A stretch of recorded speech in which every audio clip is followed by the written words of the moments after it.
everyone again for coming. Thanks for sharing your energy and for being here together and for helping to create a field of consciousness that will go out into beyond this place, beyond this time, and to help raise the vibration around the planet. Simon Parkes is a phenomenal speaker, and I can say that, as you may know, I've interviewed him. I think actually we did 2 interviews, one online, or maybe even 2 online, and one in person at actually the BASES conference we went off actually to Avebury and did one at the feet of one of the stones there. So I want to say that he is a British councillor. I believe he's not in that position any longer. He has not, however, retired from political office, as they call it. He'll tell you more about that. He is a very brave soul who has come forward to talk about his ET, for lack of a better moniker, alien experiences, contact experiences. He feels he is, well, I assume he still feels this. He told me 33, I think it's 33% reptilian, 33% mantid, and 33% human. I think that all adds up, or if there's a half in there somewhere. Anyway, math is my worst thing. So at any rate, he is here with us today, and without further ado, Simon Parkes, please give him a...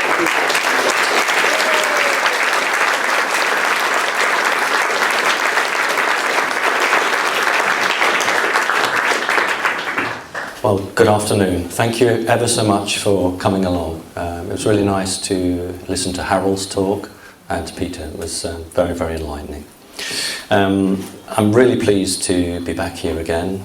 Kerry organises some very interesting events. And it's quite right that I was a councillor. In fact, I was a councillor in London Borough of Hackney, and I've been asked next week to go down and talk at a venue called Passing Clouds. And that'll be really nice for me because I'm going to go back to the borough where I was a Labour councillor for 6 years. And then when I moved away from London, I became a Labour councillor again for the town of Whitby in North Yorkshire. And I did nearly a full term of office, and I decided that really this needed to take the work. And also, I think it's very, very difficult to stand in your truth, and at this moment in the planet's history, difficult to be part of a political party. If you are in the elite, then you don't just control the governing party, you control any party that has a likelihood of holding office. Makes sense, doesn't it? So I always said that I would work as a local councillor as long as I was doing more good than harm, as long as I was in a position where I could do simple things like repair street lights and get people's wheelie bins repaired and all the things that actually matter. And as long as I was doing that, I felt good, and I was doing that. But in the end, you have to make a decision as to how far up that ladder you wish to progress. And the further up the ladder you get, then the more interesting it becomes. So I resigned. I wasn't pushed out. I actually got a lovely letter from the mayor, and I keep getting phone calls from the mayor asking me when I'm going back. My reply is, when the system changes, then I'll come back. So that's the first thing. All right. I've entitled this The Multi-Levels of Deception. Now, I'm not going to speak in detail about all of these things, but I'm just going to cover it. What I wanted to do today was to not just address you, the audience, but for those people who watch this in their armchairs on YouTube. You have paid money to come here. If you didn't pay money to come here, this wouldn't happen. And all the people at home who don't actually go to any conferences and sit and watch it on YouTube wouldn't be able to do that. So actually, this group and groups like you make this happen. And that's why it's very important, I believe, to, when I say reward you, what I mean is reward your love for actually giving that time to the planet and to the speakers. So, you know, the audience at YouTube can't ask questions. they can't be part of that. So I'm always looking for ways to reward you for making that effort to come here. So I'm happy to take questions at the end. And those of you who have been to any of my talks know I like to give presents away. It's not a raffle, it's not a lottery. I just want to give you presents. So I'm going to be sort of asking questions, even if the answer isn't correct. If I like the answer, then I'm going to call you up and I'm going to give you a present. You just choose what you want, and we just take it from there. All right. I did bring along, for those of you who are interested, when I went for my tour of Fylingdale's radar base, and I was presented with a medal for the 3-hour tour of the 3-phased array radar, number 68 out of a worldwide edition of 500, normally only given to generals, prime ministers, ministers of defence, and I got one. So I brought that along for you to have a look at, and I've got another medal which was given to me by an astronaut, and it's a limited edition of 2,500, and whatever we think of the 1969 moon landing, it's very much in people's consciousness, and these medals were struck between the moment the Eagle landed and before it splashed down. So again, those are not presents to give away, because first of all, the one from Fylingdale's is an American property, and I'm only loaning it.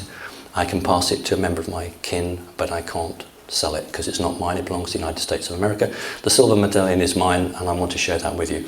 All right, let's go. The multi-levels of deception: black ops, MyLab, abduction, government, corporations, military, secret societies. About a year ago, a member of my family said to me, have you just visited me? And this person lives 250 miles away from me. And I said, no.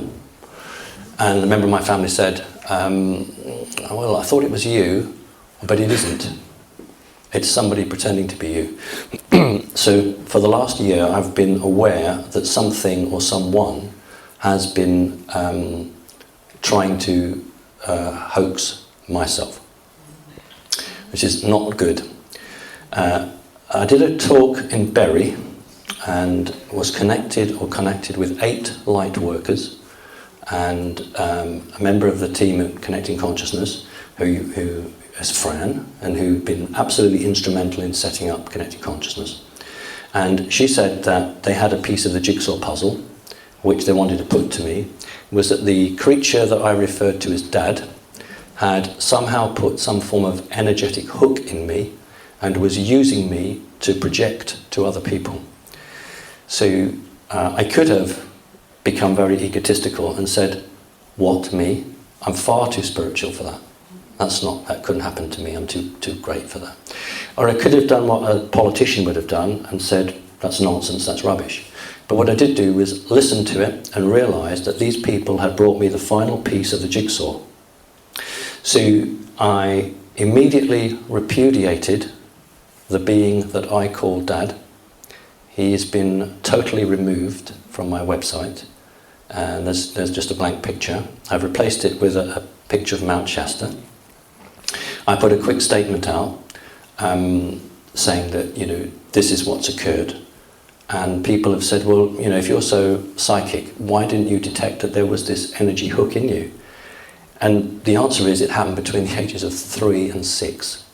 And every time I scanned myself, what I found was, that's me. That's all I've ever known. So this will be very interesting, because people who are spiritual will say, this is a guy who has realised that he's been used by a negative entity. Remember, this thing never hurt me. I had no reason to dislike it. Been used by a negative entity to get to others. And how has he responded? Has he hidden away? Has he said, no, it's not true? Has he said that it's nothing that could affect him? No, he hasn't. He's actually said, I've looked at this final piece of the jigsaw puzzle, put it together, and actually I think it is true. So, I want people to understand that I have been used for very nasty purposes, and that has been finished and put away with. And I'm here before you today to show you that I'm not going away. The work has to be done.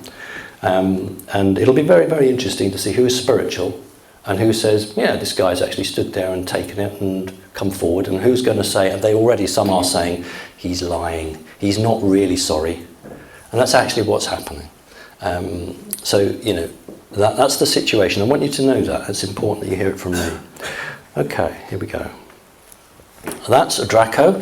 I couldn't even begin to put a picture of the creature that I call Dad up, because to go to a 3-year-old, between 3 and 6-year-old boy, as I was, and trick him and do what he did is totally disrespectful. It breaks any trust, and as far as I'm concerned, that entity now is no part of my life, and the energy thing that was the hook that's on there has been removed. I needed help to do that, and so that's been done. So that creature is out of my life, and we'll see where we go with it. It's funny, isn't it? You think back in work or home, and you do something wrong, I don't know, and you say, oh, I'm only human. You know, I've made a mistake, I'm only human. But how many people, when they create a beautiful painting or a carving or a beautiful bunch of flowers, or they help somebody, they do something really special, how many of them say, yeah, I'm only human? We only say I'm only human when we are trying to cover a mistake. But we should be saying, I'm human. I've done something really beautiful. So again, you know, we need to think about how we relate to ourselves and others. Right, Black Ops Secret Space Program. I'm not an expert on this, but I'm going to just talk you through it from my perspective. Remember, everything is from my perspective. You know, it's not that I'm the gospel on this. The Secret Space Program really kicked off in the 50s. The object here was to try to catch up with certain entities. It was also designed to buy time with certain entities to get into agreements with them. If you haven't got the technology to take somebody on board in a fight or in a struggle, you have to buy time. And that means compromising. And many ufologists perhaps don't understand that different governments faced with the most outlandish situation in their face. I'm not talking about ancient aliens, I'm talking about, in modern times, presidents and prime ministers who are faced with situations that, frankly, they've got no framework in which to come back on. So they had to do what they thought was right at the time. It's very easy to criticise people now, but if you think back to the time, many people made decisions they thought were right, and some people didn't. So if we're looking at a triangle spacecraft there, as far as I'm concerned, that's Orion or Grey technology, commanded by reptilian forces, and I would call them first generation craft. Not solely so, but many of these first generation craft are in mothballs, shall we say, ready to be used should they be. So as far as I'm concerned, that's probably a genuine photograph. It's very hard, isn't it, to go on the internet and try and find something that's genuine. I like that picture. It looks real to me. The one on the left looks really good. I like that. The one on the right is excellent because it's what we would call stealth technology.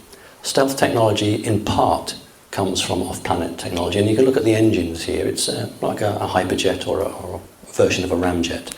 And look at the way that the metal is like a living skin. It deflects heat signature, infrared, and also breaks up radar waves.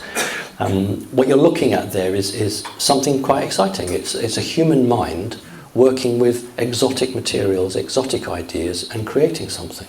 There's nothing evil in that. That's clever. As long as something is being used for good purposes, nothing wrong with it. Carol Rosen, spoken to Carol Rosen. Carol Rosen was very, very vocal on the space program, and for those of you who are not familiar with her work, try and find and have a listen to her. Some of the stuff she says is, I think, quite accurate. Why has that one come back? There we go. The triangle craft. If you have a look at some of the more accurate renditions of the craft or crafts that hit the Earth, Roswell, they have a sort of a triangular shape to them. And one of the exciting things is the back engineering of what people call the memory metal. I think in British we say nitinol and the Americans say nitinol, all the other way around. I've had that shown to me, really interesting. A piece of nitinol has a spring, you pull it out, put it on the sink, pour boiling water, and it immediately contracts back into its shape. Well, if you understand that that is only 10% of the capability of the material from this craft, then when you are flying such a craft in an atmosphere, you can actually morph the shape of the wings. So you don't need to rise or lower a rudder or an aeroplane, you just morph the shape, contracts and expands. So there's a back engineering that's gone on for a very long time, and for good reason. But triangle craft, generally, the technology is coming from off-planet. Those of you who are familiar with my history, my mother worked for MI5, but really she was reporting to the National Security Agency. My grandfather worked for MI6, but really he was reporting to the CIA. And my mother's work was with Operation Paperclip, a group of German scientists who were neither in the hands of the Americans or the Russians. What is interesting is that MI5 actually controlled part of West Germany and took over the statehood of these scientists, because technically many of these scientists in what was then West Berlin would have been war criminals and would have had to go to Nuremberg. So if they didn't have German citizenship, but they were controlled by MI5, the legal system in the Bundesrepublik couldn't take them to court. So this was a small group of scientists who were an overflow department. So when the American group of Germans in the States couldn't or were overworked, then questions about crashed alien spacecraft would be sent to this group of German scientists in Berlin, who would then produce a document and a paper, and that document would then find its way to my mother, whose job was to type out the document. And Operation Paperclip was a way for the Americans and the Soviets to bring in technology. The difficulty perhaps is that much of the ideology, much of the visions became part of the United States, less so in Russia. The idea of the deep underground military bases was really kicked off by the Germans, who put so much manufacturing underground in 44, 45. And when the US saw that, then they realized that this was onto a winner, because satellites were really beginning to pick up and take images. So the German scientists and the whole culture of compartmentalization belongs to the Germans. The Germans created the very first television-guided bomb. I think it's called Fritz X. And this device was produced by 4 different German factories, and each scientist only knew the job he was doing. Not one scientist understood what the role was. So this is something that the Germans really understood very well, something the Americans valued and use to this day, as do many other countries. You're very familiar, of course, with renditions of the De Glocke, the bell. As far as I'm concerned, it contains an alien spacecraft pilot's chair inside and is a form of time portal machine. I know that there's much written on the internet, and I really don't want to get into a slagging match. But if I say to you that the Germans were very, very close to pushing forward technology, much closer than the establishment would like to let you know. When the alien craft crashed in the Black Forest somewhere between 1933 and 1936, the Germans went down the road of the power plant. How can we make something fly with this? In 1941, when an alien craft crashed in the United States, they went down the road of, here's a power plant, how can we make a weapon out of it? And this is a crucial difference. And what the Americans had was the method to trigger a bomb. It is incredibly complex to trigger a nuclear weapon. You need so many safeties before the final button. They had the means to do that, but they were very behind with uranium enrichment, and that's why they sent teams out all over, particularly in France, where the Germans had set up a uranium plant. And they stole, if that's the right word, uranium from a U-boat, and took the uranium from the U-boat, which is obviously German, put their trigger on it and used that to bomb Japan. So we need to understand that off-planet technology has played an incredible, important role in forcing through technology on this planet. Nikola Tesla, as far as I'm concerned, is far more brilliant than Einstein. I really am. The big question for me is whether Einstein really did write the papers or whether his wife did.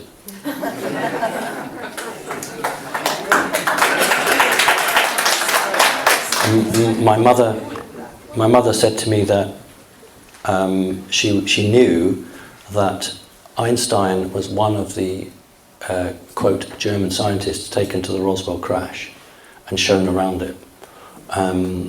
But it was really down to people like von Braun and his mentor, who sort of understood different elements, although they were in the missile program. So Nikola Tesla, I've got a lot of time for that man. I really have. I don't know we can call him the father of what the Americans refer to as free technology, but certainly he had the concept. But what's much more important is that he wanted to put it to the world. You know the story of, when he created a device and he demonstrated how it worked, and one of the power companies said, "Where's the meter?" And he said, "There isn't a meter, it's free." That was the end of that. Or 1951 or 52, the motor car that ran on hydrogen. Where's that gone? Do you see the film The Man in the White Suit? Yeah, same principle. Why am I not moving down? Human technology. Okay. I like this picture. I had to enlarge it for the screen. It's so difficult, isn't it, with the digital age, whether something's real. I actually like this one. It's from Mars. So much material from planets or moons is not shown to the public. Whenever there's a space little foray, shall we say, the NSA put a 10-second delay on communications coming from astronauts to Earth. I haven't met one of the guys who did that, but I know somebody who's very close to that person, and it's a 10-second delay. And many times that's exactly what they do. All right, I'm going to very quickly talk about Black Ops in terms of my lab. It's a very, very, very personal thing, and we don't really want fear. But it's important to understand that what we refer to as abductions by military, usually but not solely, is involved with helicopters. A black helicopter is not a helicopter that's painted black and then has a number or a banner on it. A black helicopter is a helicopter with no insignia on it at all, and it's illegal to take a vehicle up in the air unless it's identifiable. So if there is a vehicle up in there with no markings on it, then it's operating outside of the law. It is its own law. There's a great deal happening on the planet at the moment in this field, not all of it bad. Many times people have bruises on their bodies, and we need to understand that that isn't always negative. I'm going to have to perhaps a little explanation here. If you're taken out of your physical body and you are an energy form and you go and do something and come back, you transfer the information that has occurred to you from the energy form back to the physical. If I take a sponge and I put it into a bucket of water, that sponge absorbs the water, and that's what's happening to the body. Sometimes certain individuals are very, very interested on psychic people on the planet and want to understand why you woke up. Tuesday morning you were going about your job as normal, and suddenly on Wednesday something happened and you said, "I reject all this, I've seen it all." Well, often when someone's going through that stage, they're like a lighthouse and they're broadcasting and they're not really protecting themselves because they haven't learned. And so some of these negative people can identify that and come and find out what makes you tick. But there's another aspect to this. It's very interesting. The possibility that in some cases you've agreed to it. I'm going to talk about the Kazakhstan Jews now and the situation in Ukraine. The Kazakhstan Jews look at the Ukraine as their homeland, and I'm not going to, as a Jew myself, I'm not going to go into that argument. But what I'm looking at is Italy. The last 6 weeks we've had two very important elections in Italy. It's passed most people by. 6 years ago, an anti-establishment political party probably had 1% of the vote and was not known at all. Recently, 6 weeks or so ago, it won the city of Rome and one other city, and this is a totally anti-establishment party. They are now becoming the second largest party in Italy. There is activity between the British and the Americans in the air to try to put pressure on some of the Rothschilds. There is activity between the Chinese, the British and the Americans to put pressure on the Rothschilds' gold mine somewhere off Indonesia. So, interestingly enough, the British and the Americans work together not always for bad. This is the principle that we're always told, in our ufology side, that they're more bad. That's not the case. There are many, many good people in levels of deep intelligence who desperately want what's right. But they are frustrated because of other people who are hell-bent on a particular course. So it shouldn't surprise you that some elements of Black Ops actually use people to fight their wars for them. Now that war may be positive, but the question is whether the individual has actually been asked whether they were prepared to consent to that. So that's the question. So don't just think of MyLabs as the poor victim grabbed off his or her bed, subjected to God knows what, and then puts back in. There's a lot more to it than that. And I'm happy to talk to people privately to go through that. Okay. Let's talk about Brexit. I'm going down to Hackney next week to do a talk, and in the London Borough of Lambeth, 111,000 people voted to stay, and an insignificant number wanted to leave. And in Hackney, where I'll be speaking, something like 87,000 voted to stay, and an insignificant number wanted to remain. You need to understand that the London boroughs, most of them, have a very proud tradition of integration of different cultures. And the message they all got from the Leave campaign was one of racism. That's why London voted the way it did. You need, please, to understand that. I voted to leave. Yeah, I'm quite happy to go down to a community that has many black and non-white or Christian people. Because I didn't vote leave because I'm a racist. I voted leave because I don't like the one world European government. And I voted leave because I hate big corporations. Not corporations per se, but the attitude of greed. Those of you who know me know I have no problem with money, but I have a problem with greed. This is my piece of the cake, and I'm not going to give you a single slice. That is wrong. So there's a huge disconnect occurring between the people of England and Wales and central London and some of the more wealthy areas. And this is incredibly dangerous for the elite, because for the first time in many years, the British public have realised they can affect change. And you know yourselves that you met people afterwards who voted to leave and couldn't believe that it happened. I mean, just to show you the disconnect between the people and the government, is that on social media, I've always used an indelible marker pen when I vote. I never use a pencil. Yeah, because I was a politician. I know what happens, and I can't say any more, but I know what happens. So I always mark with an indelible pen. But to show you the amount of distrust right across the board. Hello. That happened last time I was here as well. That basically, it went around social media saying, don't use the pencil. Now, whether that's right or wrong doesn't matter. It just shows the gap that's been created. And the politicians are so trapped in their own cycle that they can't connect with the public. They can't understand what they need. Is that another one?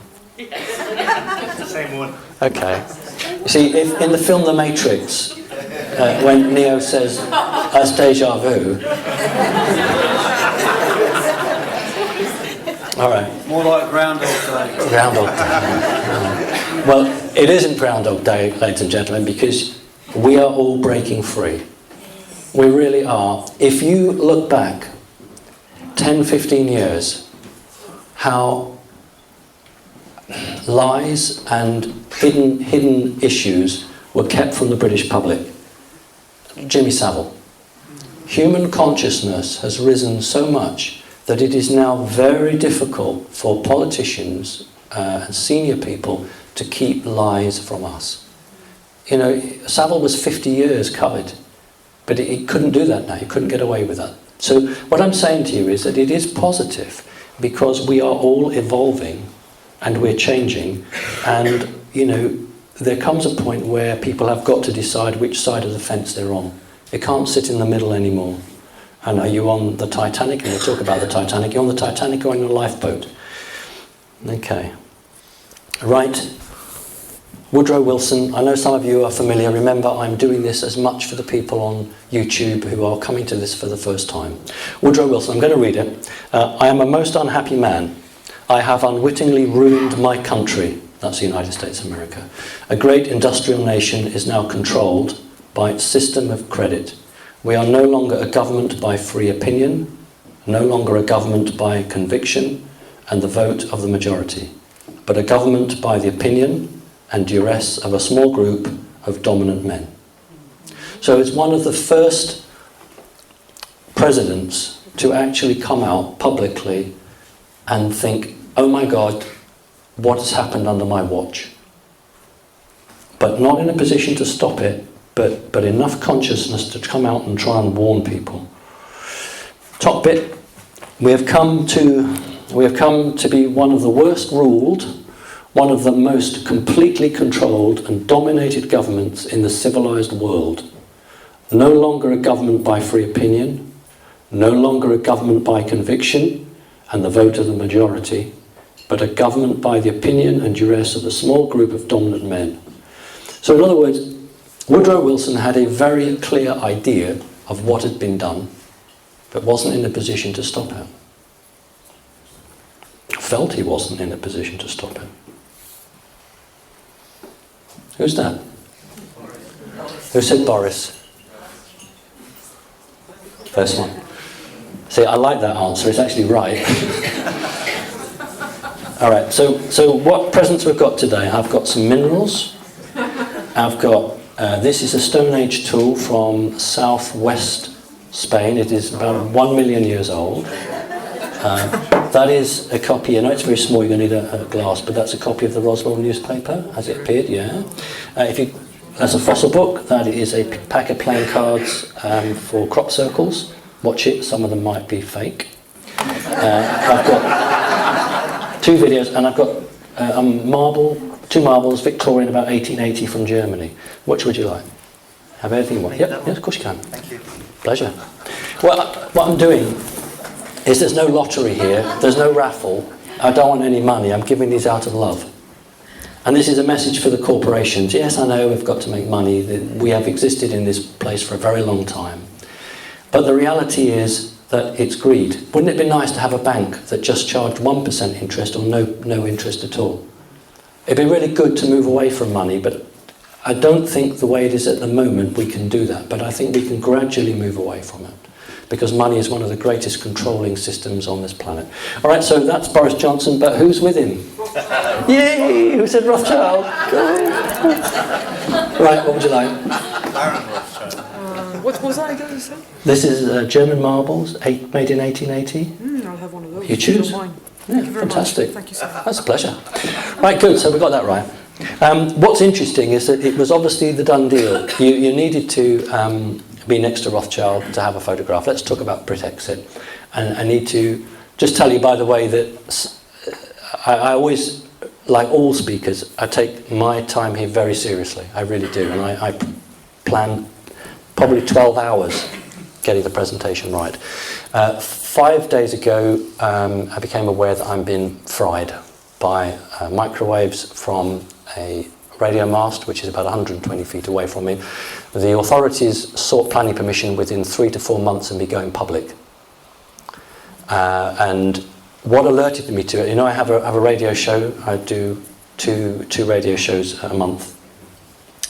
Wolf Spirit Radio, and the engineer from that said, you're being jammed, because it got so bad that after the first hour I had to go onto landline and conduct my interview by telephone, because it was just impossible to do it. And that's why I don't get my emails, I don't get my Skype messages, my computer is off and on all the time.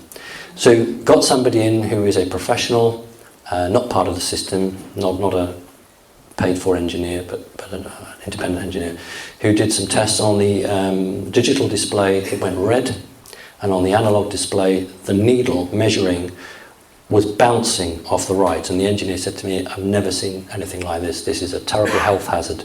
And it is just the top part of the house being irradiated, which is where my office is. So I'm temporarily going to have to move down to the ground floor and go to write to BT, who control the mast. And there are two possibilities. So I'm going to send an engineer, I'm going to have the independent engineer come and be with him or her so that we can check it. But I actually think they're just going to turn it off. So I've been heavily irradiated and it's got worse recently. So because of that and the disruption it's caused, there are a few slides missing. I want to talk about Brit Exit and this man. Whoever becomes the next Prime Minister has got a terrible job, because Cameron was the man that gave the British public the choice. And what do the Europeans say? Oh, you shouldn't give the British the choice. They hate Cameron because he gave us a choice. Actually, I've got respect for Cameron because he gave us the choice. Mind you, he gave us the choice because he thought we were going to vote, we were going to stay in. But he gave us the choice. Now, I think we need to understand about the feminine divine. Hillary Clinton, Angela Merkel, Theresa May. What they're going to try and do is put 3 women in the positions of control and try to connect to the feminine consciousness of the planet. Now, the energy there I don't think is particularly good, but that is what they're hoping to do.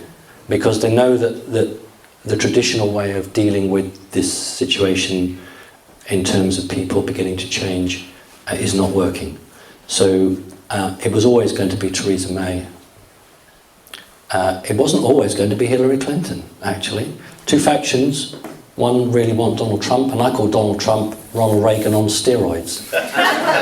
Because he would actually sign into law many things that Ronald Reagan wouldn't dare to have done. And the other thing is, of course, is the European president. And we'll talk about him in a minute. I don't know if I've got a slide for him. If I don't, somebody remind me and you get a present. Norway. Who can tell me about Norway? Come on, Norwegian. Just tell me. No, just tell me about Norway. About Norway, he was against war earlier when he was Prime Minister in Norway. And he was very active, and now, but he said yes to join America in the war on Libya. Yeah. And then afterwards, he ran off for the job at NATO. Okay. So. Thank you. I'm going to call you up for a present in There's something else to look at. Yes, my English is not so good. That's all right. But he is born into the political society in Norway. His father was a prime minister. He was a headmaster of the Red Cross all over the world. So he have been in a political situation since he was a little boy. He have been around the grown-up people when they are discussing political things. Okay. So, yes. Okay, all right, that's brilliant. We must always remember that just because somebody was around something doesn't mean they're bad. We have to judge them by their actions. All right, that's really important that we understand that. Because let's take someone who is in prison and does 25 years in prison and comes out. That person may be completely changed and for good. Right, someone comes out of the Vatican and the establishment would say to us that's one of the most holiest men on the planet. It might be the opposite. So let's always remember that we're going to look at people by their actions and their intent, not where they've come from or where they've been. We need to be clear that Iceland did something that very few other countries would deem to do. It removed the Rothschild Bank. It wasn't covered in this country, but many people stormed the Icelandic parliament. Now, I was in Hackney during the poll tax riots, and that sort of storming was awful. You don't want that. We had to put chairs up against the door, etc., etc. But this was a case where the individual members of parliament were physically grabbed and thrown out onto the street. That's just not been reported. The Constitution of Iceland has been written on Facebook. Well, yeah, I suppose the CIA will be the first to know what the Constitution is, but the point is, what they were trying to say is we want ordinary people to have a say in how the government forms. So, basically, he's saying that we bailed out the people rather than the banks. So that's the president of Iceland. So it's a very different system. This is really interesting. I'm going to read this to you.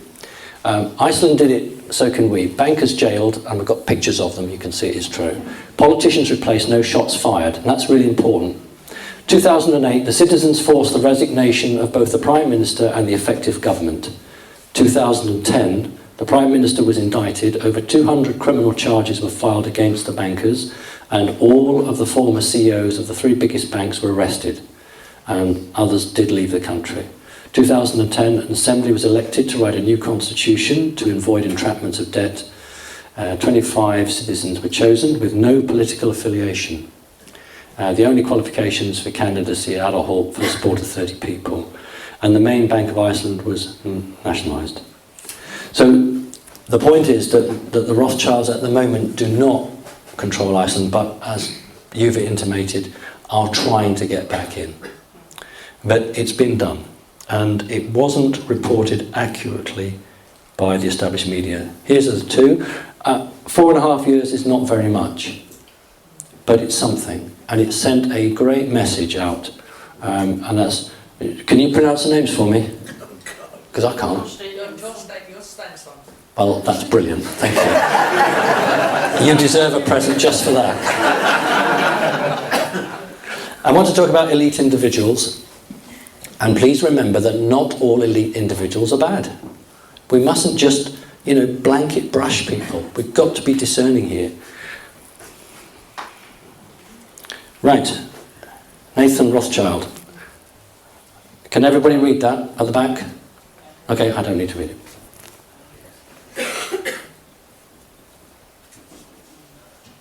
All right, you got that?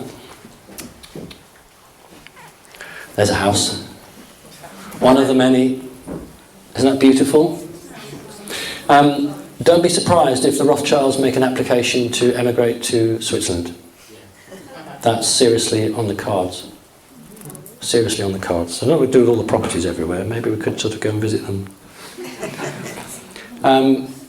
We're talking a lot about the Bilderbergers. This is an interesting comment, and it's genuine. And it's basically at a Bilderberger conference. The statement really was, we're grateful to the Washington Post, the New York Times, Time Magazine, and other great publications. Those directors have attended our meetings and respected their promises of discretion for almost 40 years. It would have been impossible for us to develop our plans for the world if we'd been subjected to the lights of publicity during those years. That's why I don't buy a newspaper unless I want to look at election results, which may or may not be real, but also if I want to do what I'm going to do is read some cuttings out to you, which I just got, or really listen to the headline news on the mainstream media unless I want to know what they want me to know. Don't really talk about the Warburgs. We will have a world government whether you like it or not. The only question is whether the government will be achieved by conquest or consent. We're on the verge of a global transformation. All we need is the right major crisis and the nations will accept the new world order. 1994. I've been waiting a long time for it, haven't they? Putin could be our saviour.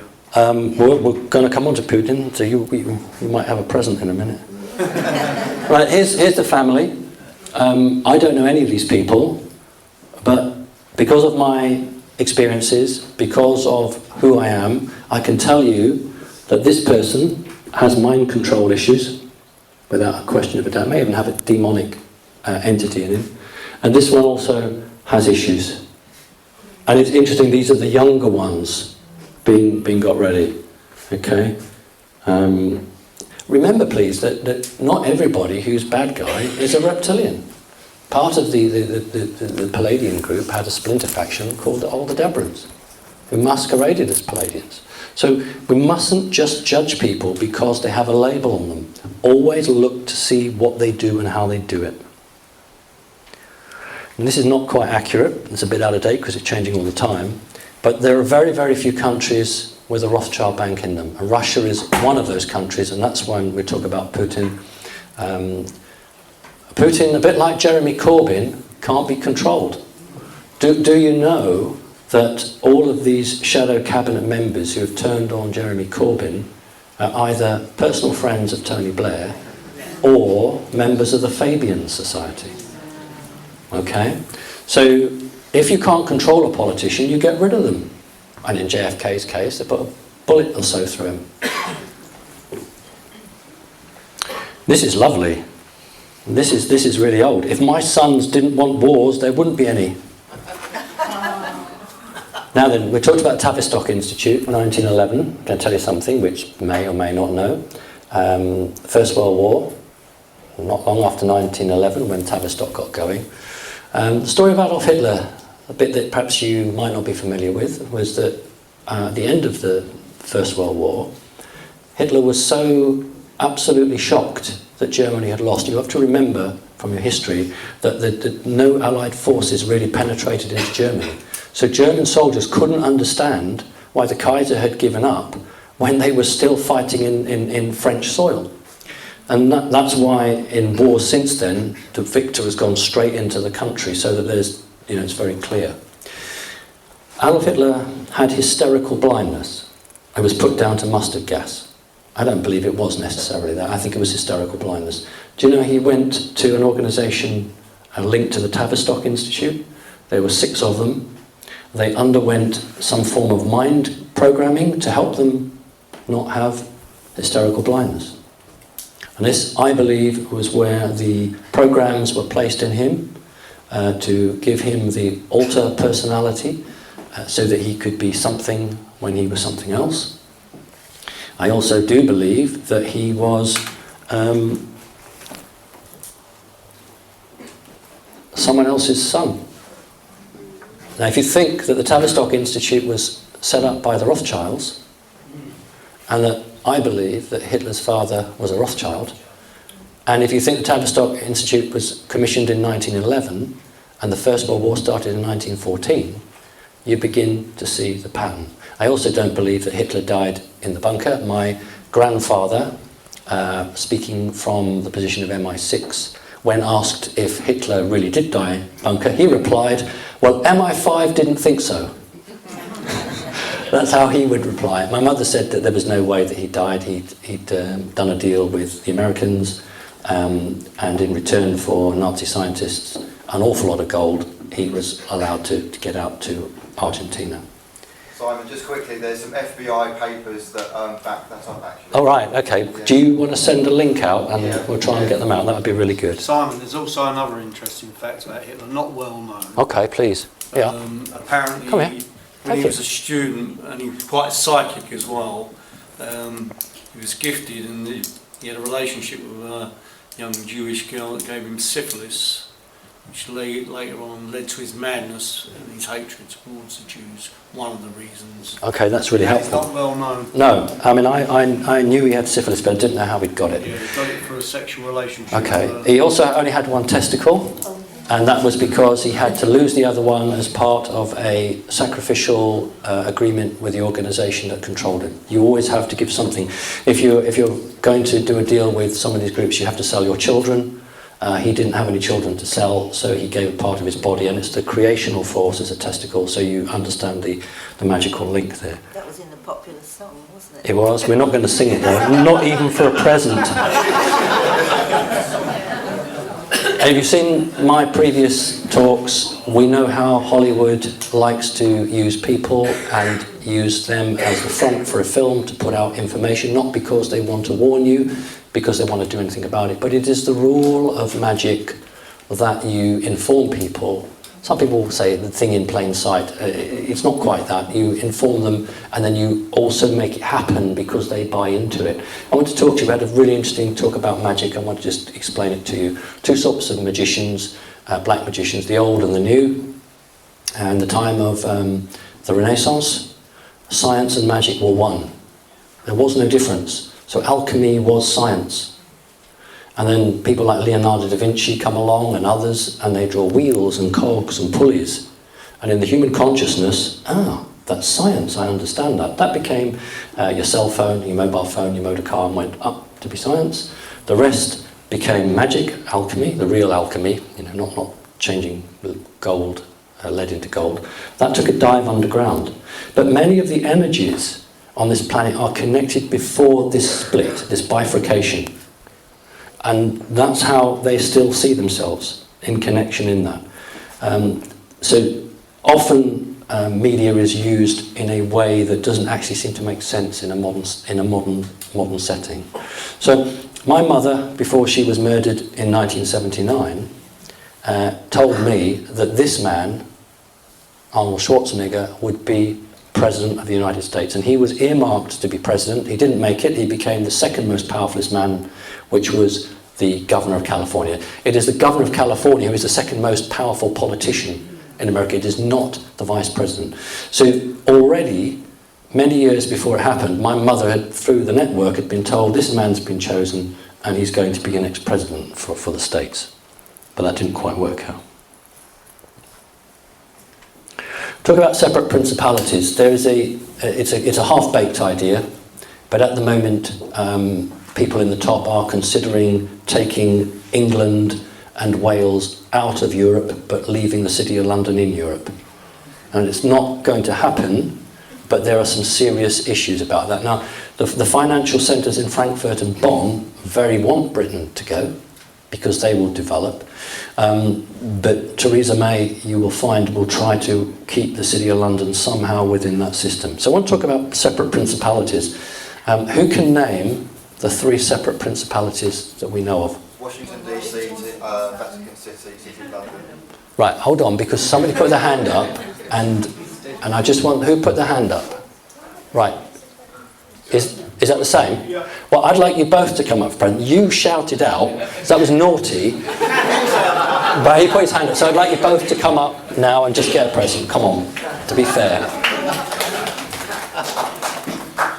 Okay, so minerals, 1 million year old Stone Age tool, fossil book,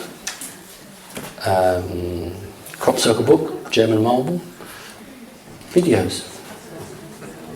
He's got that? He's got that? Great. Thank you. The Stone Age tool is 1 million years old, so it belongs to a group called Homo ergaster, which is the form that we have in Western Europe between 1.8 million, but 1.9 million years ago, and came down and became the man from Boxgrove, or the woman from Boxgrove, if you're aware of that, right through to the modern times.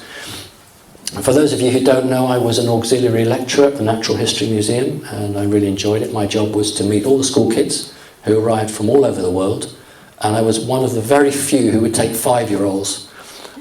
Most of my colleagues just wanted nice sort of 17, 18 to the private schools, 25-year-olds, the finishing schools. Now, I was quite happy to take 5-years, and I would always take disabled people. I was quite happy to go around with a wheelchair at their speed.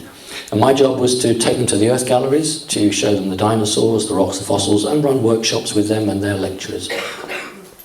And I can tell you that there's no way that we got to this position now through natural selection. You know, Peter has given you some very interesting information that if you are a 33-degree Mason, you're a Mason, but you're still in the system. You go beyond that, you are something different. And Charles Darwin's father was something different. Okay, and that's why poor old Wallace, who co-authored The Origin of Species, didn't get a look in, because what Wallace said was that he had no problem with a cat or a dog or a plant evolving through natural selection, but he really had a problem with people because he didn't think there was enough time for humanity to go from the so-called ape to what we are now. But it's very much part of the agenda. Those of you who come from elite families will know that the survival of the fittest is a very reptilian trait, and that is what those families are taught. So the whole journey on the Beagle, the writing of the paperwork was a plan. And if you go to the Natural History Museum, you will see a huge statue of Charles Darwin sitting on a chair, meant to, really dominate and show you how learned he is. A great big brows here, looks like a monkey actually.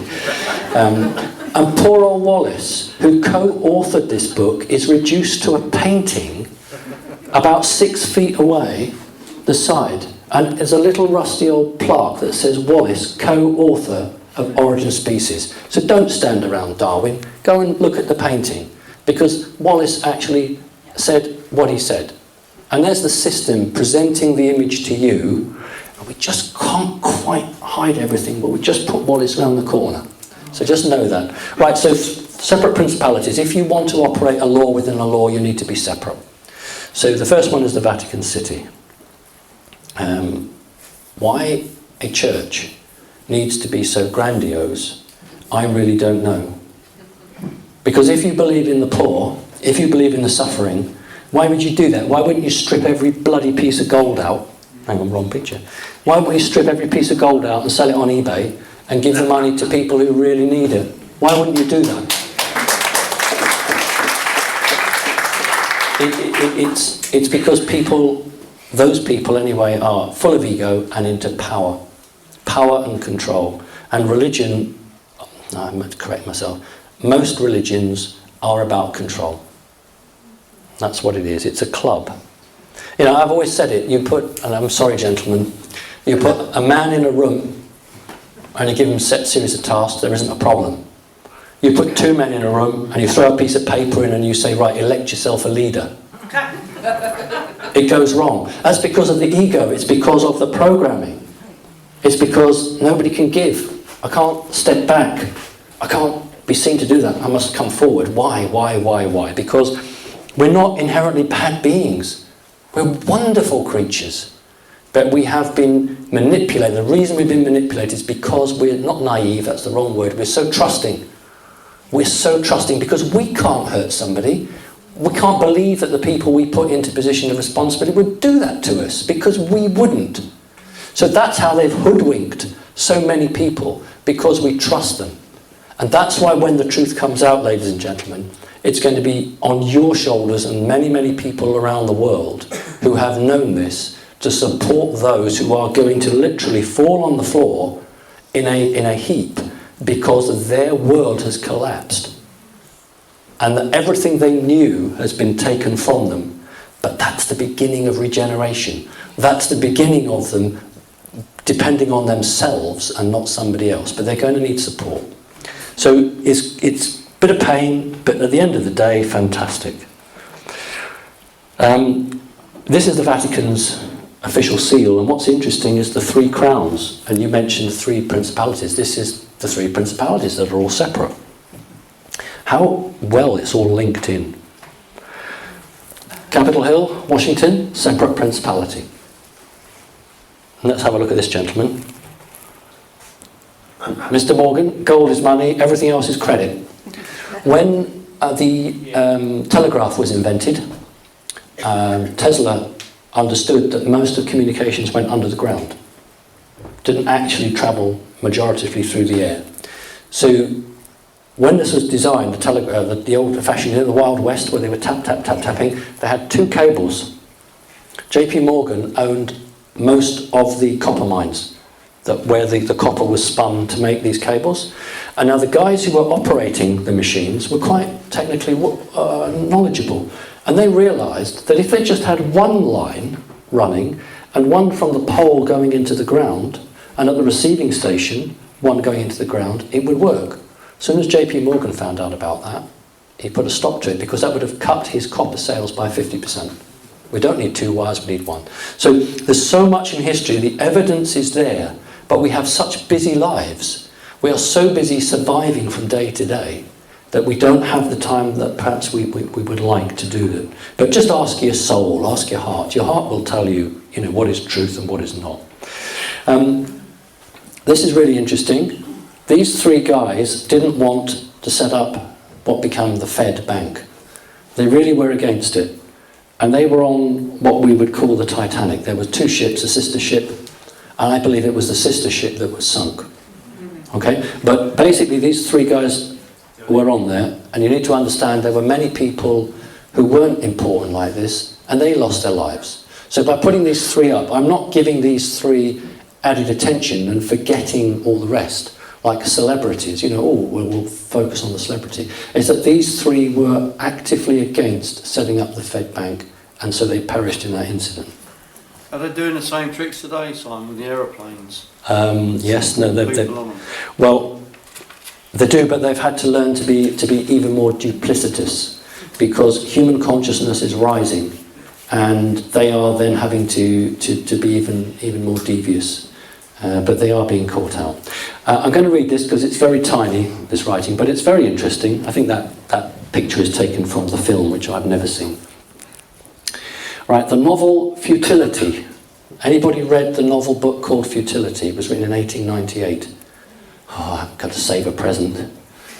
Right, the novel Futility, an 1898 creation of Morgan Robertson, detailed the sinking of an unsinkable ship. So this is a book that was written before the Titanic allegedly sank. It was, in the book, it was the largest vessel afloat. The imagery ship named Titan, and the imaginary ship Titan, collided with an iceberg during April, resulting in a high loss of life because the ship carried too few lifeboats. 14 years later, with uncanny similarities, the real ship Titanic recreated what happened in the novel. Just like when I've shown time and time again in the Terminator film, when the lorry is, the truck is driving down, and on the bridge it says headroom 911. You've seen my clips, you've seen that. Okay? So what the system is doing is telling you and hoping you'll buy into it, because if you buy into it, you may create it. Alright? So what we need to do is just create what's good. Just buy into what's good. All the rest is just bullshit. Here's the City of London. Oh, that looks like my dad there. That's a dragon. We don't want to hear that. David Icke is correct. It is ringed round. It is a separate principality. I've got the greatest, I always say this, I've got the greatest respect for David Icke, actually. But the issue for me with David was that he went down the road of the system. He wanted to change the system, so he tried to use the system to change the system. So he got a studio, he got a bank manager, he got an accountant, he got all the trappings of the system. The system is just designed to protect itself. That's why David Icke, for God's sake, got thrown out of his own studio. When I created Connecting Consciousness, I don't have a bank manager, I don't have an accountant, I don't have an office. All I have is the goodness of human beings throughout the planet who wish to make a change, wish to support each other, and wish to actually stand by truth. There's nothing to take down. There's no structure for the system to try to attack. Just decent people, either on their own or small groups throughout the world, all trying to work together. And I'm not going to give names away because it's not fair, I haven't got that permission. But one person who is an active board member of one of the key multinationals on this planet, very kindly sends me a donation of $10 a month. But he does it, and I've Skyped him, and he said to me, oh, we all know it's coming. All the multinationals know there's a change coming, and I'll just tell you this, that all the multinationals are trying to recruit an ethical director.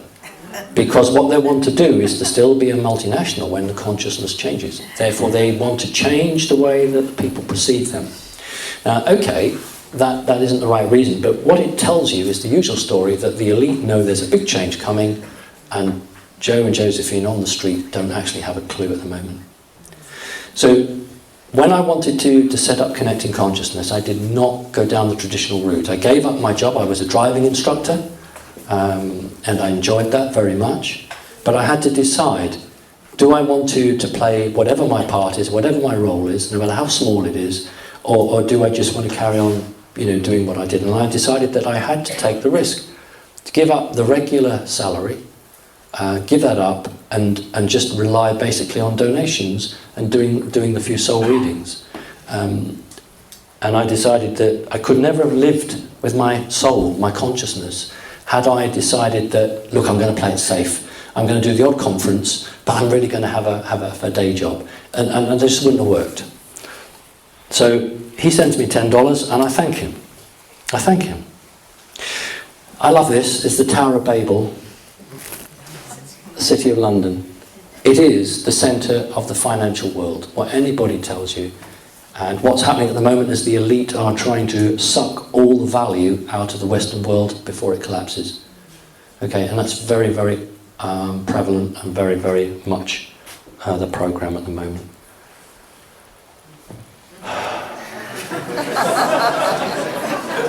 All right, we've got the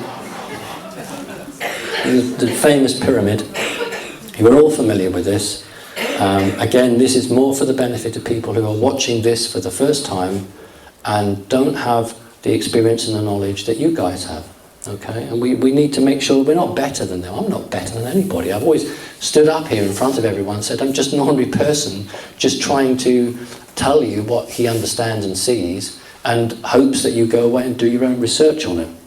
So basically, I don't like the word debt slaves, but what it means is basically that we are working and we don't really have much time for ourselves.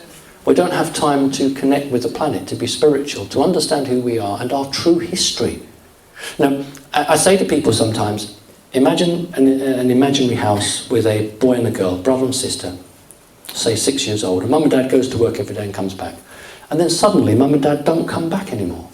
But don't worry, the black guardian turns up, gives them food and clothes, and he teaches them about the Bible and things like that. When those two, brother and sister, grow up, they have no concept of who they are, no concept of their history. They don't know how to love. They don't know how to relate to people. They're fractured, but what they are is children without direction. And that is the human race, by and large, and they need to reconnect with themselves and understand who they are, and make that connection, and not hook onto any demigods, because what I'm concerned about is the vacuum that's coming.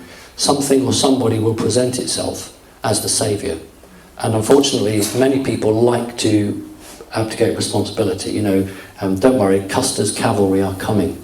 Well, you know, we are the cavalry. We are the people. We need to do it ourselves. So look at the pyramid, and you've got all of the things that we understand as control elements. And I like this one because it does talk about the Council of 13. It's like MJ12.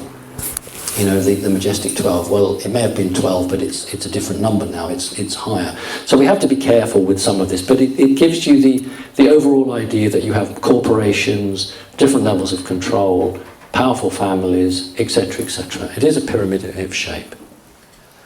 Skull and Bones Society, and this is an American take, so it's not really well known to British people. But I really like this picture because it's old, and isn't that like the pirate flag? Isn't it? And how that is linked to the Templars. This is in Israel. You've got the two pillars and the central part. This is actually, as far as I'm concerned, for teleportation purposes. You put your hands over the pillars and you're teleported. So this is representative of a portal going through. That's my own view. And here's a gentleman. Depopulation should be the highest priority of the US foreign policy towards the third world. It's about right, isn't it? This is one of the Rothschilds' HQs. I like it because we've got a pyramid here, and this is a nice fountain to cool down. The pyramid is a very important element in people's mythology. I love it. Where's this from? Come on. Lord of the Rings. No, Game of Thrones. Well, he's from Lord of the Rings. Oh, you're right. Come and have one. Like a present. Okay. Come on. Cheers.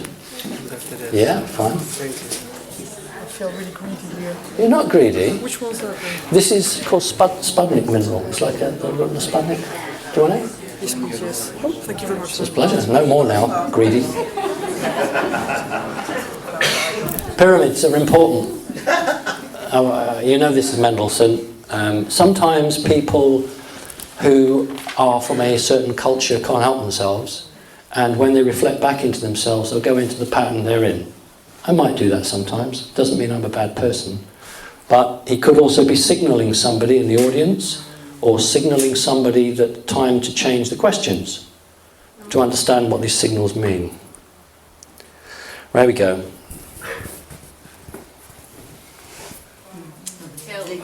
Both assassinated.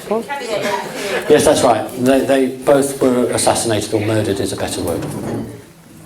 Yeah. It's funny, you know, you can stand up here and talk about aliens, and because it's very, very difficult to prove, please help yourself, very difficult to prove, the control elements aren't too bothered. But if you talk about yeah, it's yours. If you talk about 9/11, or something that can implicate people who are still alive, they become very, very jumpy.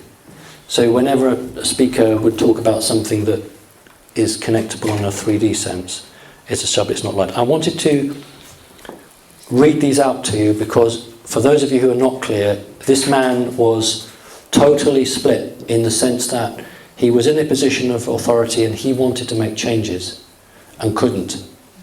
Right, here it starts off. The survival of our friends is in danger, and yet no war has been declared, no borders have been crossed by marching troops, no missiles have been fired. That's fairly guarded, but it gets more aggressive, so it should. We are opposed around, this is very famous, we are opposed around the world by a monolithic and ruthless conspiracy that relies on government means for expanding its share of influence on infiltration instead of invasion, on subversion instead of elections, on intimidation instead of free choice, on guerrillas by night instead of armies by day. It is a system which has conscripted vast human and material resources into the building of a tightly knit, highly efficient machine that combines the military, diplomatic, intelligence, economic, scientific and political operations. So he's actually coming out and saying exactly what's going on. But of course, at that time in the 60s, human consciousness wasn't at the level it is now. I don't know if this is a true statement, but the key here is the word occultists and Zionists. Remember, ladies and gentlemen, there's a big difference between a Jew and a Zionist. Rockefeller. Some even believe we are part of a secret cabal working against the best interests of the United States, characterizing my own family and me as internationalists, and of conspiring with others around the world to build a more integrated global political and economic structure. One world, if you will. If that's the charge, I stand guilty and I'm proud of it. It's there. It's there, but why isn't everybody acting? It's because this control system is so powerful that people say, you know, it doesn't affect me, or I can't do anything. That's why Brexit was so important. Whatever you voted, the fact is something happened and people did make their voice heard. They did make change. All right, this is important because there's so much nonsense actually about JFK and why he was murdered. For ufologists, I don't believe he was murdered because he was about to expose ufology.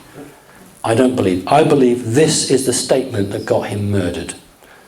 Here we go. There's a plot in this country to enslave every man, woman and child. Before I leave this high and noble office, I intend to expose this plot. And 7 days later he's dead. This was what killed him. It was about the whole control mechanism that he had partially been aware of.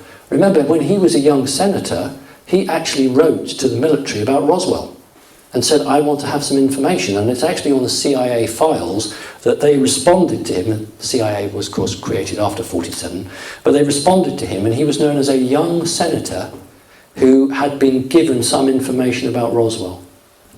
So there is truth that Kennedy knew about the alien connections. Right, when is a person just old? And when are they just, well, reptilian?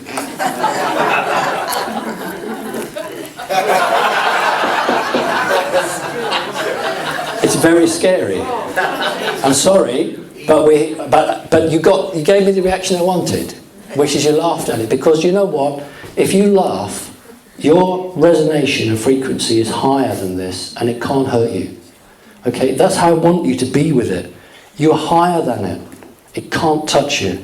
Let's just look at some more. All I can say is God save her. When David Icke talked about the reptilians, he lost a lot of support, because people can believe that a psychopath runs their government. They can understand that, and there's much they can understand, but when you talk about an energy overlay over a person that's really a reptilian, he lost a lot of support. And what a brave man he was. And I accept what he says is true, absolutely true. There's another one here, the old one. Yeah, I think we're nearly finished. Do you know, that's the end of it. So what I want to do, I just want to read you some bits. I just picked the paper up. You know this rather horrible shooting that's occurred and these police officers in America got killed. I want to read you the statement here. This is from Hillary Clinton. I mourn the officers shot for doing their sacred duty. Sacred, that means a sacrifice.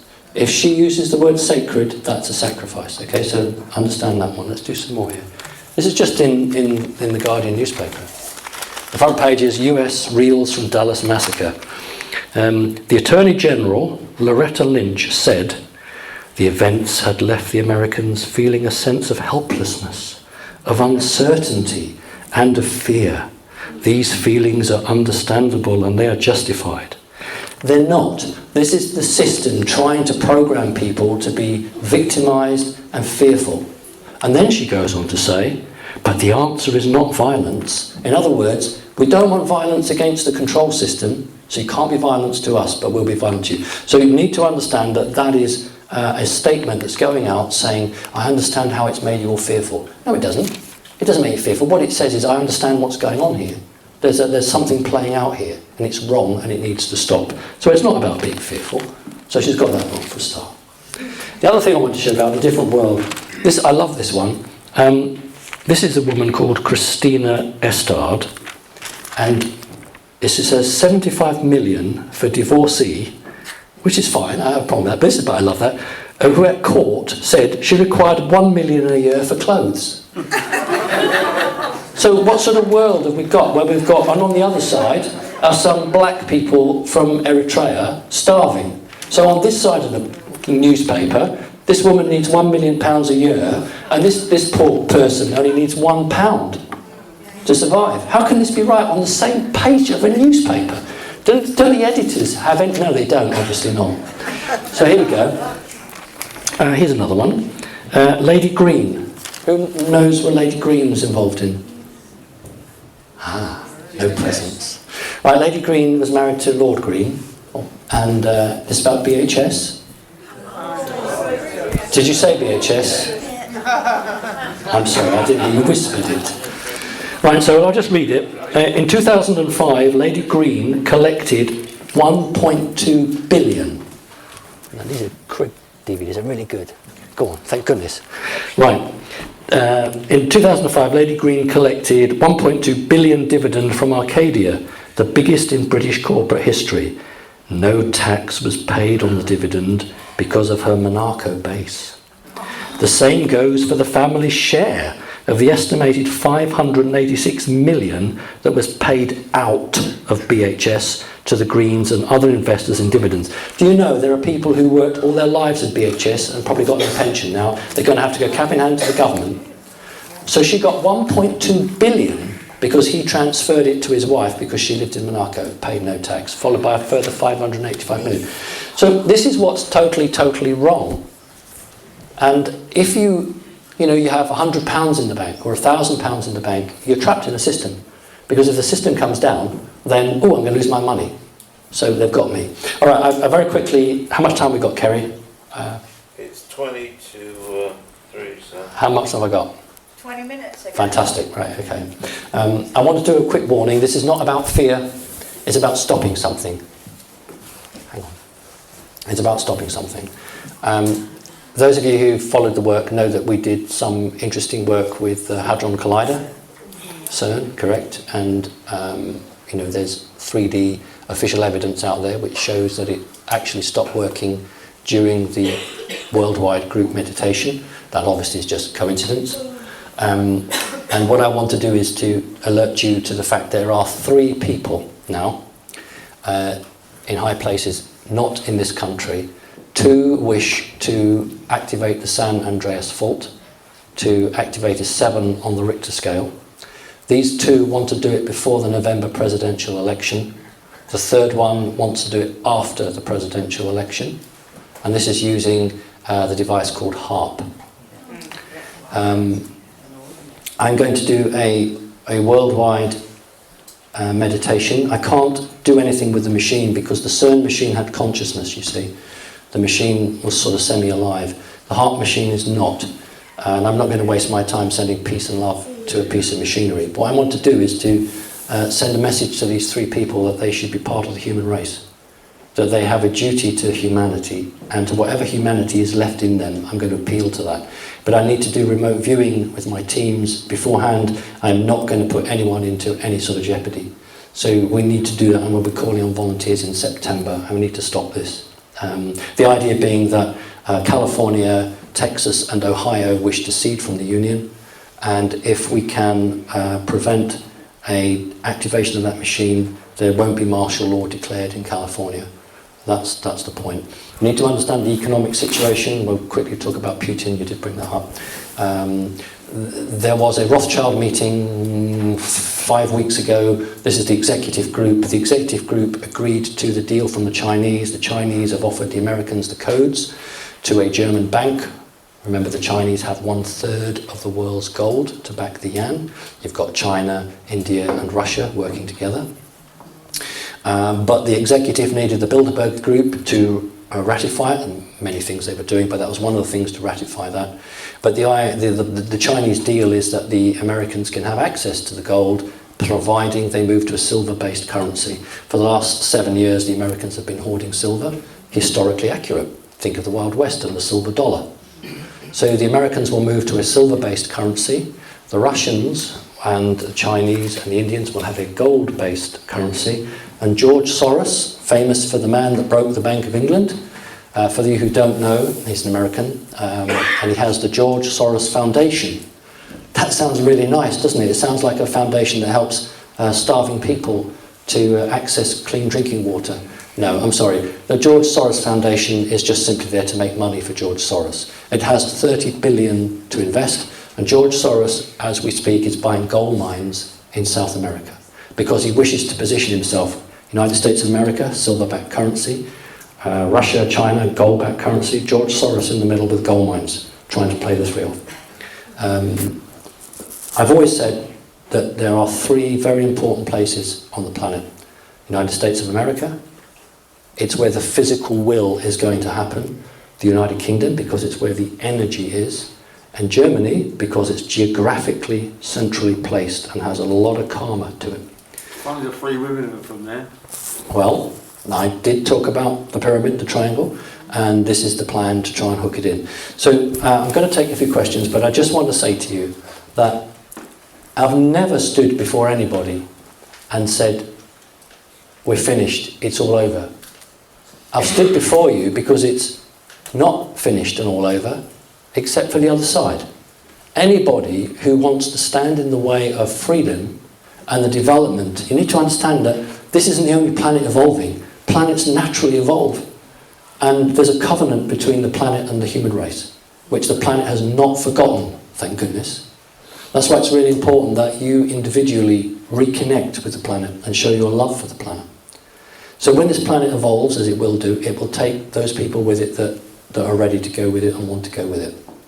And it's really important that we understand that. And it's not that we're better than anybody. That's the terrible road to go down. I see it in some of these new age groups. You know, here's one group, oh, we're this group, and there's that group. Well, that's exactly what the CIA wanted, to split people up. We should all understand that we'll be good. I'm just going to arbitrarily pull out a doctor. Now, let's just not go down the road of the pharmaceuticals, but a doctor may say, I'm more important than the person that empties the rubbish or the refuse, the trash, because I went to university and did 6 years. So I'm more important than that person. You see, until we can remove that type of ideology, we can't, as a one group, move forward. because we are already setting ourselves out into this elite sign. And some people say, I like money because I can give it away. Some of the Sikhs and other religions actually give 10% of their salary to charity.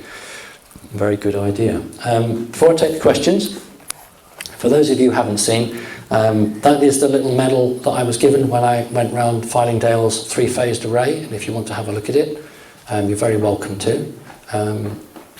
And this is a medal that I was given by an astronaut, and you're very welcome to have a look at that. Now there are two Norwegian ladies who need to come up and get a present. Do you want to come up now, and I'll just take some questions? Hi. I'll just get this sorted first. As you're both the same from your energy frequency, would you like one of those each, or would you like something else? This one. Okay. You cheated, you went first. You don't have to have that. No. You could have something else. There's a marble, and a fossil book, all that. It's in English. It is in English. And this was? Made in Germany about 1880. This? Have what you want, it's free, just take it, darling. I'll tell you what we'll do, you have that, and you have that. Thank you. No, I have that. I have that. No!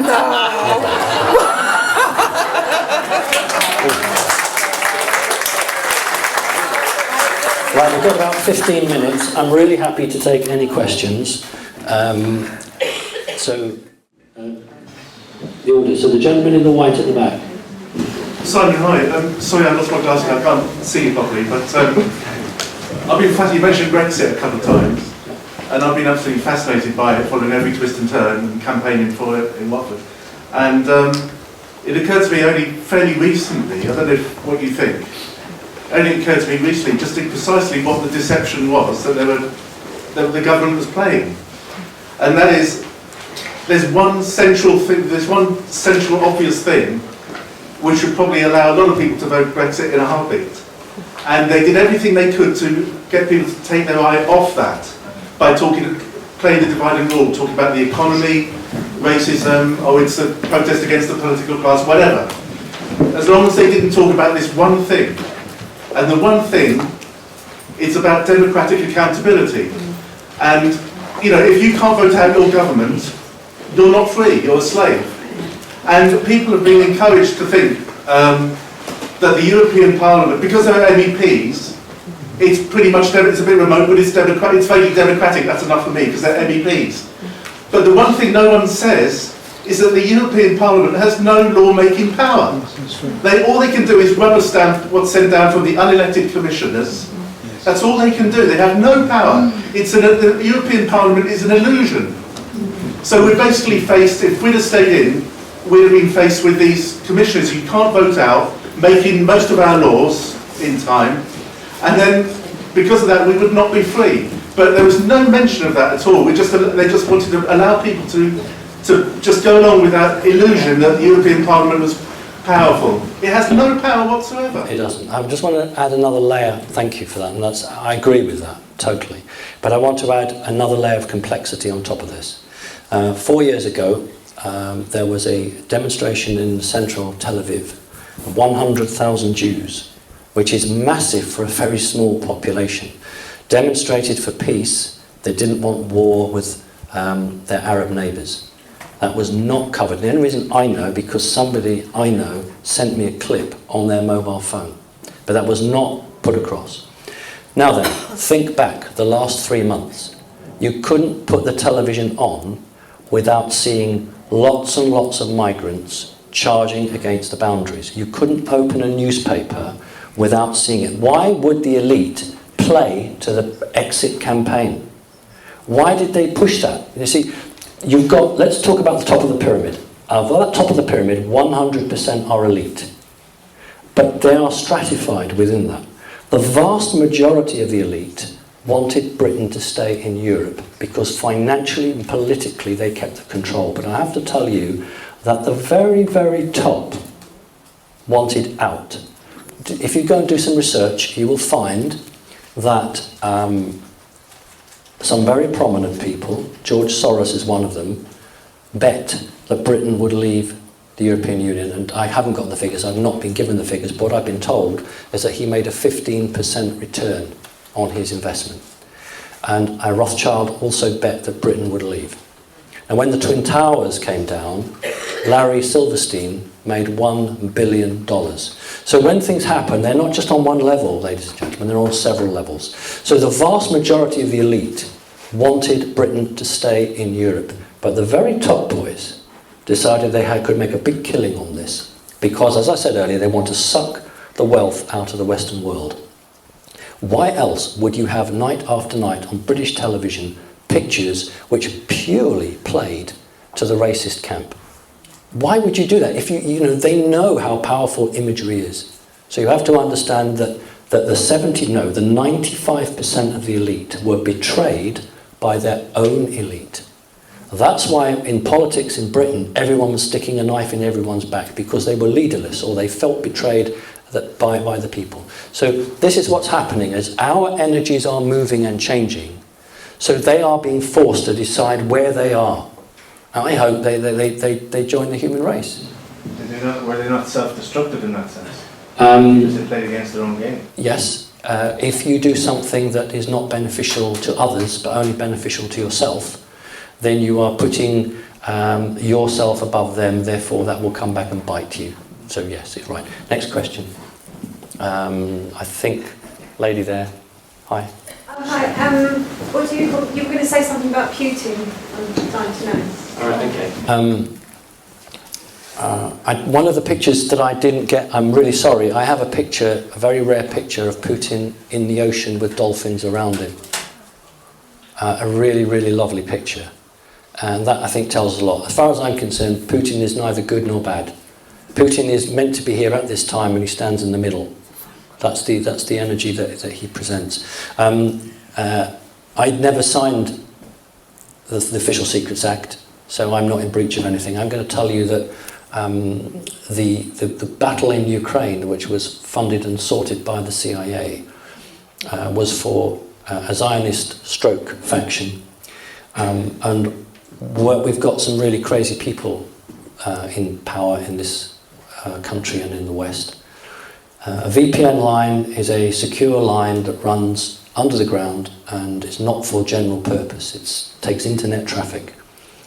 And there is a line that runs under the Ukraine, and some elements of MI5 who are not people who would come and have a cup of tea with me, not MI5, I mean some elements of MI5 wouldn't be allowed to come and have a cup of tea with me, put some information down this VPN line that all of the Trident type missiles, nuclear missiles, were targeted against Russian cities. They weren't, but knowing full well that Putin's secret service would hack that, and they wanted a response out of Putin. What Putin actually did not react, and someone says Putin's quite good, he doesn't react, and he doesn't. And that's why last year, or the year before, I can't remember now, we had a big Soviet exercise off Antarctica. Time and time again, Putin has been stuck with a pin in the hope that he will respond, and he doesn't. I have some connections out there, and I tell you what, the public love him. They really love him. And it's very hard for Western politicians to understand why that is. In my own political party, when I stood out in public and talked about aliens, I never got any issues. And when I did that breakfast programme, and a senior Tory minister had attacked me the week before, and I thought, well, it's just write a reply, isn't it? I can have a go back. And it was Portillo who had attacked me, and I basically said on live breakfast television with Schofield, I don't mind if he's attacking me for my policies, because I was an elected politician. Why isn't he attacking me for my policies? Why is he attacking me on a personal level? Well, when I got back home, I got a phone call from HQ, the Labour Party, saying, fine, but listen, next time you're going to attack a senior Tory politician, for God's sake, tell us so we can tell the press office. Because what was being put out on the media was that the Labour Party was going to kick me out and tear me apart and all the rest of it. That's not the case. But where I did get in trouble was when I started to say that actually Putin isn't an evil man. Putin is there fighting his own corner. And that's when the elite turned on me, because Putin is like Corbyn, he cannot be manipulated. And if you can't manipulate someone, and let's ask yourselves why some of these politicians have pulled out from the race. If you were a man, let's just call a name out the air. Oh, Rupert Murdoch. I'd just call that name out the air. It's just coincidental. If you have no, it is. It's just coincidental. If you have a newspaper that works on digging dirt on people, you are a real asset, because you are going to have so much on politicians. And if you say to somebody, I don't think you want to do this, because if you do, we'll go public. But you don't do that. You get someone in the intelligence agency to carry that message to you. And that's why when that email got leaked and Rupert Murdoch's name came out, that was quite interesting. So even for those who study this subject, the depth of complexity is shocking. Absolutely shocking, because there's been no checks and balances on these people. And all that we've got left in the intelligence agencies are people of good heart and good intent. You know, my mother was tricked, in the sense, into doing what she did. Because as a single parent, bringing up a child in the 1960s, and to be told, yeah, well, if you do this work for us, you'll get 2 wages. Well, of course she did, because she was struggling back in those days. You know, it was very, very, very hard. So she was tricked. She wasn't even told what the document was. She was just told, you have now signed the Official Secrets Act. So we need to understand that we need to really rethink the way that we work. Next question. Hi. Sorry.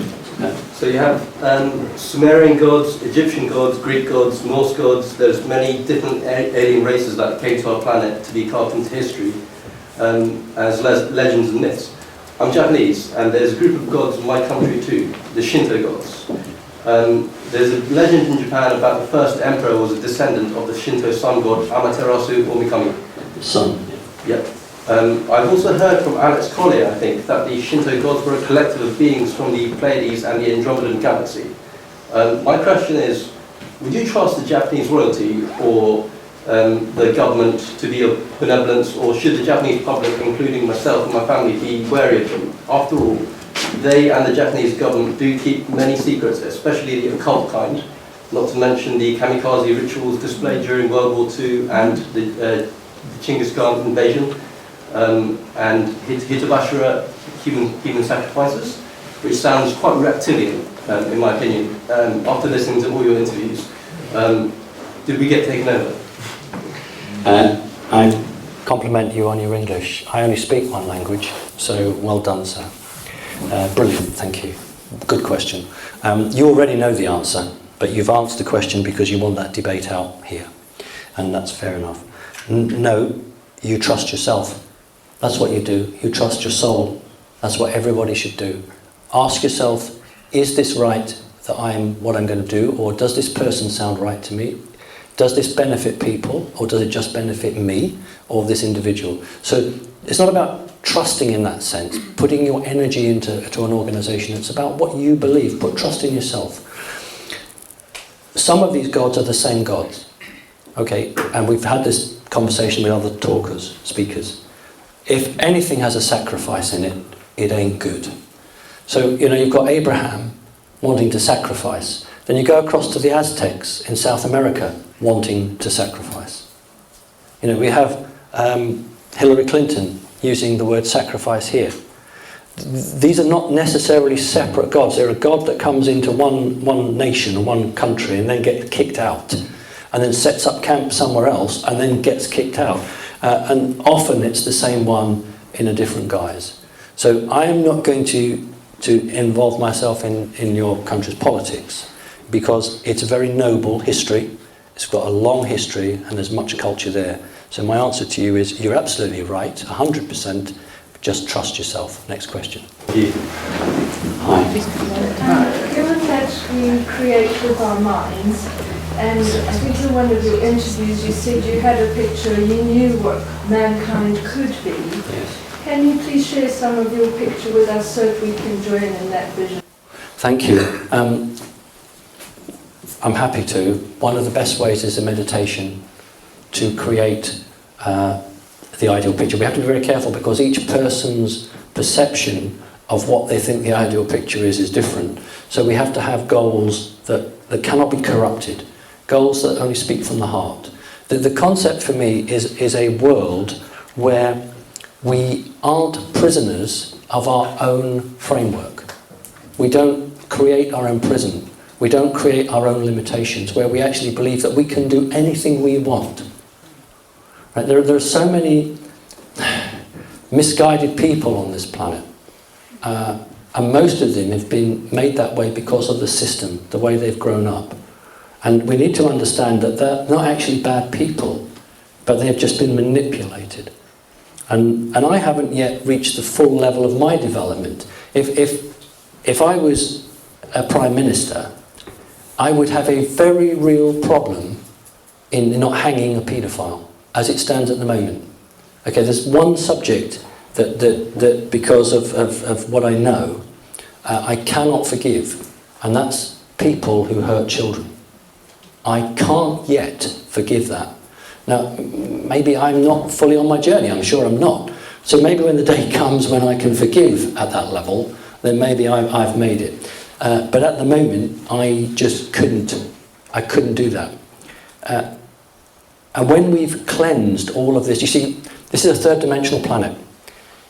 We have words satanic, occult, sacrifice.